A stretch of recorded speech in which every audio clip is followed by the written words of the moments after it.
નમસ્કાર, કેમ છો મારા વહાલા વિદ્યાર્થી મિત્રો? મારું નામ છે જયેશ રાઠવા અને તમે જોઈ રહ્યા છો નચિકેત સ્ટડી યુટ્યુબ ચેનલ.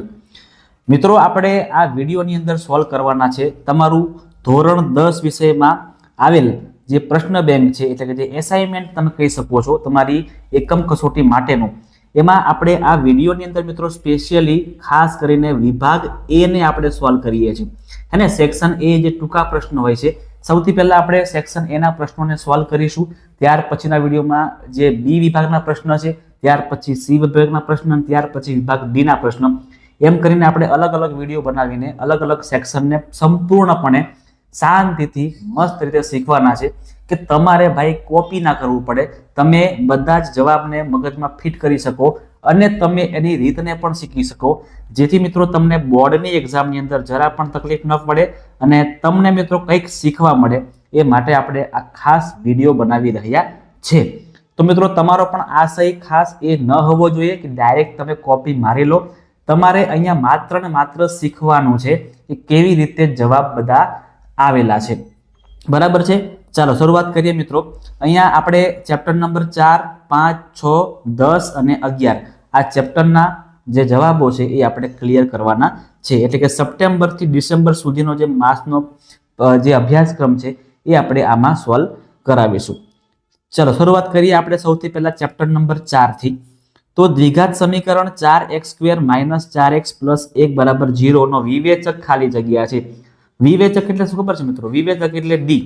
તો સૂત્ર તમારે ખાસ મગજમાં હોવું જોઈએ કે વિવેચક ડી બરાબર b² - 4ac આવું થાય. બરાબર છે? હવે બધી કિંમતો મૂકતું જવાનું. તો -4 છે એ આપણા b² ની કિંમત છે, -4 a ની કિંમત 4 આપેલી છે અને c ની કિંમત આપણને 1 આપેલી છે. -4 નો વર્ગ 16 થાય, 4 ચોક 16 ને 16 એકા 16, 16 - 16 કરો તો શું આવશે? 0 આવશે. એટલે એટલા માટે આપણો જવાબ શું બનશે? વિવેચક. આનો જવાબ બી બને છે. કમ્પ્લીટ છે? આવી રીતે તમારે જવાબ આપવાનો છે. ચલો શરૂઆત કરીએ. બીજો, જો દ્વિઘાત સમીકરણ ax² + bx + c = 0 ના બે ભિન્ન વાસ્તવિક બીજ મળે તો d ની કિંમત શું હશે? જોજો આ વસ્તુ ખાસ સમજજો મિત્રો. જ્યારે d ની કિંમત કમ્પ્લીટ 0 હોય ને, જ્યારે d ની કિંમત શું હોય મિત્રો? 0, તો સમાન બીજ મળે. કેવા બીજ મળે? સમાન બીજ મળે. જો d ની કિંમત મોટી હોય 0 કરતા તો વાસ્તવિક અને ભિન્ન બીજ મળે. વાસ્તવિક અને ભિન્ન. અને જો d ની કિંમત નાની થઈ જાય 0 કરતા તો કોઈ પણ પ્રકારના બીજ મળે નહીં. અહીંયા તમને આપેલું છે કે બે ભિન્ન વાસ્તવિક બીજ હોય તો મિત્રો d ની કિંમત, આ d ની કિંમત છે 0 કરતા કેવી હશે? મોટી હશે.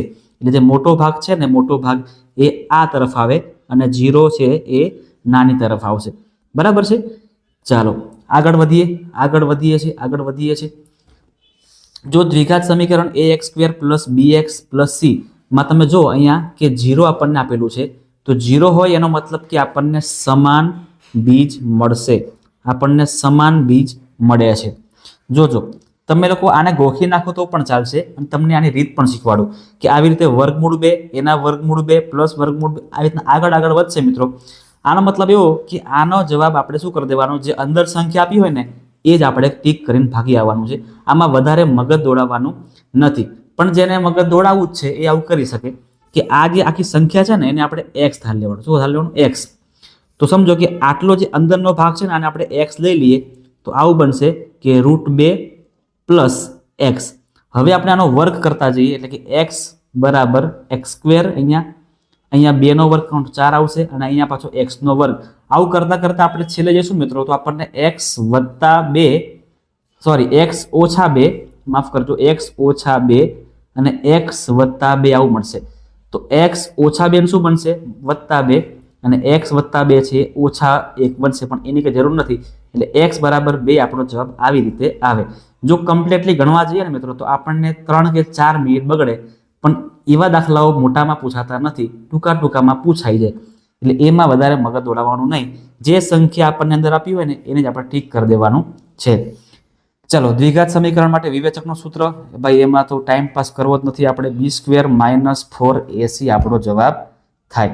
બરાબર? પિક્ચર પૂરું. ચલો હવે આપણે જોઈએ છે ડાયરેક્ટ ચેપ્ટર નંબર 5 ના જે ટૂંકા પ્રશ્ન છે ને એને જોઈ લઈએ છે.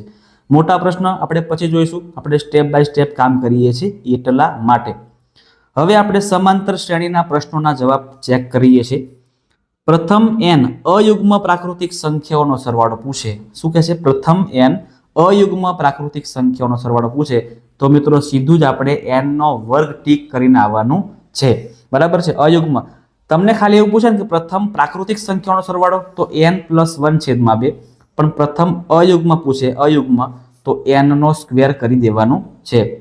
આગળ કોઈ સમાંતર શ્રેણી માટે a18 - a13 સૂત્ર આવું બને a - 17d અને આનું સૂત્ર બને a - 12d. હવે 17d માંથી 12 ને આપણે જો કાપી દઈએ તો શું વધશે? તો કે ખાલી 5 વધશે. કેટલા વધશે? 5 વધશે. તો 5d આપણો જવાબ અહીંયા આવશે. આવી રીતે જવાબ લેવાનો છે. આગળ કોઈ સમાંતર શ્રેણી 22, 16, 10, 4 આ બધા માટે તફાવત કેટલો આવશે? ડી કેટલો આવશે? તો કે ભાઈ બીજા પદમાંથી પહેલું પદ આપણે ઓછું કરી દઈએ. 16 માંથી 22 કાપો તો -6 વધશે. એટલે અહીંયા આપણો જવાબ શું આવશે મિત્રો? -6 આપણો સાચો જવાબ અહીંયા થઈ જાય છે. ચાલો આગળ વધીએ છીએ. સમાંતર શ્રેણીના n પદોના સરવાળા શોધવાનું સૂત્ર તો કે n/2 પહેલું પદ વત્તા છેલ્લું પદ એટલે કે a + l. અને અહીંયા 2 ખાલી જગ્યા 26 માં ખાલી ખાનામાં તો બે સંખ્યા વચ્ચેની સંખ્યા મેળવવી હોય સમાંતર શ્રેણીમાં તો બે સંખ્યા જે છે એનો સરવાળો કરી દેવાનો, એના ભાગ્યા 2 કરવાના. તો 26 + 2 28 અને 28 ના અડધા કરો તો 14 થાય. એટલે 14 આપણો જવાબ અહીંયા થઈ જશે. બરાબર છે? ચાલો હવે આપણે આગળ વધીએ છીએ. ચેપ્ટર નંબર 6 માં કેવા પ્રકારના ટૂંકા પ્રશ્ન આપણને આપેલા છે જોઈ લઈએ. બધા ખાલી જગ્યા ત્રિકોણો સમરૂપ છે તો બધા સમબાજુ ત્રિકોણો કેવા છે? સમરૂપ છે. આગળ ત્રિકોણ ABC અને DEF માં AB ના છેદમાં EF, BC ના છેદમાં DF અને AC ના છેદમાં DE છે તો શું સાચું બનશે? તો જોઈ લેવાનું કે AB ના છેદમાં EF અને BC ના છેદમાં DF. અહીંયા BB કોમન છે તો અહીંયા કોમન કોણ કોણ છે જોઈ લેવાનું. તો કે FF કોમન છે એટલે B = F મળી ગયા આપણને. પછી અહીંયા બેમાં ચેક કરો. અહીંયા BC અને AC માં CC કોમન તો અહીંયા DF અને DE માં DD કોમન તો C = D. તો A બચી ગયું છે એ શું આવશે? E. તો EFD આપણો જવાબ થશે. તો કે EFD ઓપ્શન ડી તમારો રાઈટ આન્સર થઈ જશે મારા વહાલા વિદ્યાર્થી મિત્રો. આગળ જોઈએ છે ત્રિકોણ PQR અને XYZ માં સંગતતા PQR અને YZ X માં સમરૂપતા છે. જો P = 2 ગુણ્યા ખૂણો Q છે. જોજો અહીંયા આવું બનશે મિત્રો. જે ખૂણો P છે ને ત્યાં Y આવશે અને જ્યાં ખૂણો Q છે ત્યાં Z આવશે. એટલે 2 ગુણ્યા Z આવું થશે. હવે ધારો કે આ 1 ગણું છે એટલે આપણે આને ખાલી m કરી દઈએ અને આ 2 ગણા છે એટલે આને 2m કરી દઈએ. આ ત્રિકોણની બે બાજુઓ અને ત્રિકોણની ત્રીજી બાજુ આપણને આપેલી છે 120. તો m + 2m + 120 બરાબર ત્રિકોણના ત્રણેય ખૂણાના માપનો સરવાળો 180 થશે. તો m + 2m કરો તો 3m થાય અને 120 ને આ બાજુ લઈ આવો તો માઇનસ એટલે 180 માંથી 120 કાપો ને તો 60 આવશે. સો m = 60/3 એટલે m બરાબર મિત્રો આપણને 20 મળશે. કેટલા મળશે? 20. પણ આપણને y જોઈએ છે અને y છે ને એ ડબલ છે તો શું કરશું હવે આપણે? તો y આપણને ખાલી y જોઈએ છે તો y ડબલ કરી દેવાના એટલે 40 આપણો જવાબ થશે. 20 દુ 40 બરાબર. 20 દુ 40 આપણો જવાબ થઈ જશે. જરાય અઘરું નથી મિત્રો, જરાય અઘરું નથી. સાવ સહેલું છે. આવડી જ જવાનું છે એવું છે આ.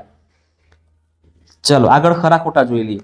બે સમરૂપ આકૃતિઓના માપ સરખા હોય છે તો ના મિત્રો. બે સમરૂપ આકૃતિઓ હોય ને એની લંબાઈ અલગ અલગ હશે પણ એના ખાલી ખૂણાઓ કેવા હશે? સરખા હશે. બરાબર છે? ખૂણાઓ અને જે આકાર છે એ સરખો હશે બાકી માપ સરખા હશે નહીં. એટલે ખોટું વિધાન છે. સમલંબ ચતુષ્કોણ ABCD માં AB અને CD બંને સમાંતર છે. જો આપણે આકૃતિ બનાવી પણ દઈએ. આ ચતુષ્કોણ છે જેને આપણે કહીએ સમલંબ ચતુષ્કોણ. એમાં આ વિકર્ણ અને એક વિકર્ણ આપણે અહીં બનાવી દઈએ. આને A, B, C અને D કહી દઈએ. વચ્ચે આપણે O મૂકી દઈએ. તો AO નો જે માપ છે એટલું જ માપ OB નું હશે. એટલે AO ના છેદમાં OB અને જે માપ OD નું હશે એ જ માપ CO નું પણ હશે. બરાબર છે? OD અને CO પણ સરખા. એટલે આપણું જે વિધાન છે કેવું છે? એકદમ રાઈટ છે, સાચું છે. ક્લિયર? ચાલો આગળ ભાગીએ. હવે ચેપ્ટર નંબર કયું આવે છે હવે એ સોલ્વ કરીએ. ઓકે, ચલો અહીંયા ચેપ્ટર નંબર જે છે ને વર્તુળવાળું એ આપણે સોલ્વ કરીએ. તો બિંદુ Q માંથી દોરેલા વર્તુળના સ્પર્શકની લંબાઈ 40 સેમી અને વર્તુળના કેન્દ્રથી તેનું અંતર 41 સેમી હોય તો વર્તુળની ત્રિજ્યા આપણે શોધવાની છે. તો જુઓ મિત્રો, અહીંયા 41 નો વર્ગ કરીએ ને તો આવશે 1681 અને 40 નો વર્ગ આવે 1600. તો હવે કર્ણમાંથી એક બાજુને માઇનસ કરી દઈએ તો આપણને 81 મળશે અને 81 નો વર્ગમૂળ કરો ને તો 9 આવે, એટલે 9 આપણો જવાબ થશે. ત્રિજ્યા આપણી 9 આવશે. બરાબર.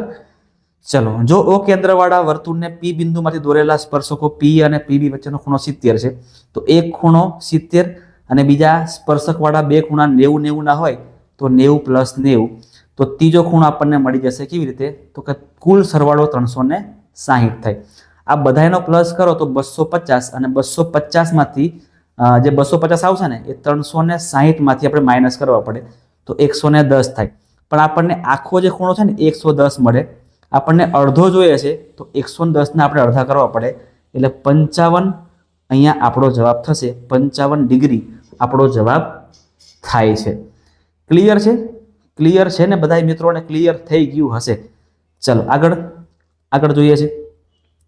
વર્તુળને કોઈ એક બિંદુએ અસંખ્ય સ્પર્શક મળે તો કે ના, વર્તુળને એક બિંદુએ માત્ર એક જ સ્પર્શક મળે. આગળ, પરસ્પર બહારથી સ્પર્શતા બે વર્તુળોને 3 સામાન્ય સ્પર્શક હોય. એકદમ સાચી વાત છે. જો આ એક વર્તુળ છે અને આપણે અહીંયા દોરીએ બીજું વર્તુળ તો અહીંયા આપણને 3 સ્પર્શક મળશે સામાન્ય હોય એવા. એક તો અહીંયા, એક અહીંયા ઉપર જે બંને જગ્યાએ મળતા હશે અને એક કોમન જે બંને વચ્ચેથી નીકળતું હશે. તો આપણને કુલ 3 સ્પર્શક મળે. કેટલા સ્પર્શક મળે? 3, એટલે સાચી વાત છે. આગળ, ચતુષ્કોણ PQRS એ વર્તુળને પરિગત છે. PQ બરાબર 8, OR બરાબર 9, PS બરાબર 5 અને SR બરાબર 7 હોય તો જોજો કંઈક આવી રીતે આકૃતિ બનશે. વર્તુળને પરિગત એટલે વર્તુળને આવી રીતે ફેરવાઈને લાઈનો બધી હશે. તો મિત્રો એમાં જે બાજુઓ સામસામેની હોય ને એનો સરવાળો અને બીજી સામસામેની બાજુઓ એનો સરવાળો હંમેશા સરખો થશે. તો અહીંયા સોરી એ PQRS છે ને, હા, તો અહીંયા P કરી દઈએ, અહીંયા Q, અહીંયા R અને અહીંયા S કરી દઈએ. તો PQ નું માપ છે 8, QR નું માપ છે 9, PS નું માપ થશે 5 અને SR છે 7.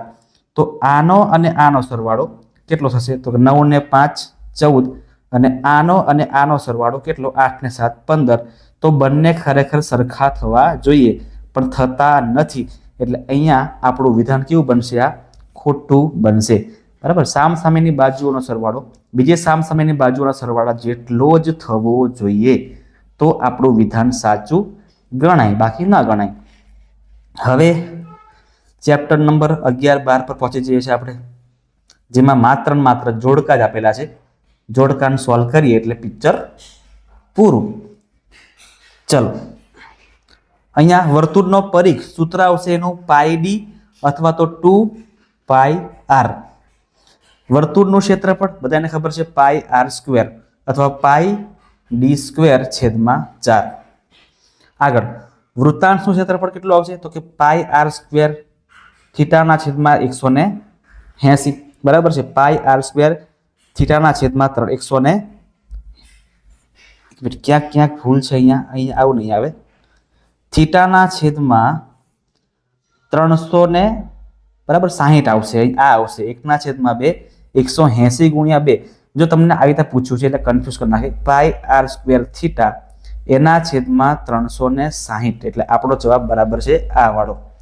અને લઘુચાપની લંબાઈ તો કે 2πr થીટાના છેદમાં 360. ચલો, ઘડિયાળમાં 10 મિનિટના સમયગાળામાં કેન્દ્ર આગળ બનતો ખૂણો 1 મિનિટ થાય ને 1 મિનિટ એમાં મિત્રો 1 મિનિટમાં 6 ડિગ્રીનો ખૂણો બને છે. બરાબર છે. 1 મિનિટમાં 6 ડિગ્રીનો ખૂણો બને તો 10 મિનિટમાં કેટલો બને? 60. એવી રીતે ઘડિયાળમાં 2 મિનિટનો સમયગાળો હોય તો 2 મિનિટના સમયગાળામાં 2 × 12 એટલે 12° ખૂણો બનશે. ચાલો આગળ છેલ્લું, 2 સેમી ત્રિજ્યાવાળા વર્તુળનું ક્ષેત્રફળ તો તમને ખબર જ છે કે πr². પાઈનું પાઈ રહેવા દો અને r એટલે 2 નો વર્ગ કેટલો આવે? 4. મતલબ કે 4π આપણો જવાબ થશે. અને 3 સેમી ત્રિજ્યા અને 40 સેમી ખૂણા, તો 40/360 ગુણ્યા પાઈ આર સ્ક્વેર, તો આર ની કિંમત 3 છે એટલે 3 નો વર્ગ 9, 40 નવા 360, 9 9 પણ કેન્સલ, તો શું આવશે ખાલી પાઈ, તો પાઈ આપણો જવાબ થશે. બરાબર છે. તો આ હતા મિત્રો આપણા આજના જે વિભાગ એ ના પ્રશ્નો. તમે બધાય આને કમ્પ્લીટ સોલ્વ જાતે પણ કરજો એકવાર, અને તમારી પરીક્ષામાં પૂછાય તો હવે તમને જરાય વાંધો આવશે નહીં. મળ્યા છે મિત્રો નેક્સ્ટ વિડીયોમાં, જેમાં આપણે વિભાગ બી ના હવે જે પ્રશ્નો છે એને સોલ્વ કરાવીશું.